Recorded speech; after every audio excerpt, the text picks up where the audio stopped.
স্বাধীন যতটুকু তার কথাই বলেছে, সে হচ্ছে বাস ড্রাইভার। সে ৮-৯ বছর ধরে এখানে আছে এবং যেভাবে গ্রুপের সাথে আছে তা আমার তো মনে হচ্ছে যে সে একটা গ্রুপের সদস্য। তার প্রকাশ্য অবস্থানটা আপনারা নিজেরাই দেখেছেন। আপনাদের সোর্স আমাদের সোর্স সবাই এটা নিশ্চিত করেছে।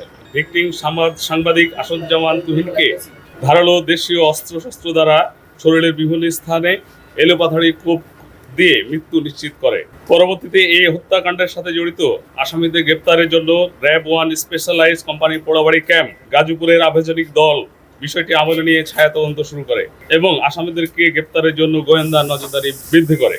গত ৮ই আগস্ট ২০২৫ তারিখ ২০টা ৫০ ঘটিকার সময়ে র্যাব-1 সিপিএসি এর আভ্যন্তরীণ দল বিশ্বাস সোর্স সিসিটিভি ফুটেজ এবং গোপন সংবাদের ভিত্তিতে জানতে পারে যে উক্ত ঘটনার মামলার প্রধান আসামি স্বাধীন ২৮, পিতা মোহাম্মদ নূর মোহাম্মদ, মাতা মোসাম্মদ সেলিনা বেগম, সোনাহারা থানা, ফরিদপুর জেলা, পাবনা, জিএমপি গাজীপুর সদর থানাধীন শিববাড়ি মোড় এলাকায় অবস্থান করছে।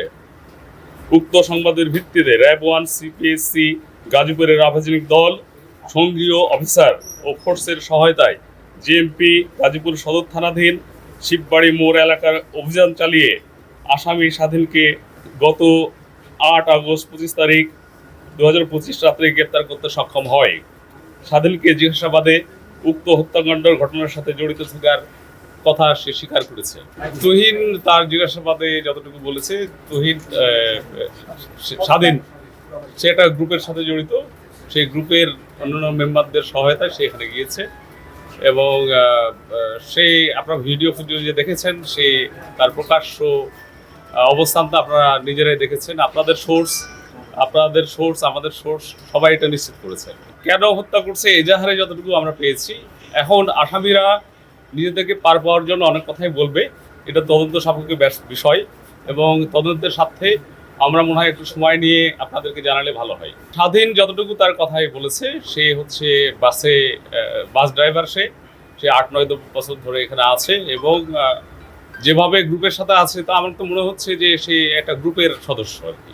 তার কথা মতে মূল কাজটা তো আমরা দেখলাম যে ঘটনাটা ঘটালো, সেটা তারা কি করে ওখানে আমরা যতটুকু পেয়েছি সেটা তো ওদের কথাই তো আমরা বলতে পারবো না যে তাদের মূল কথা যে এই অস্ত্রশস্ত্র যারা নিয়ে থাকে তারা কি কাজ করে।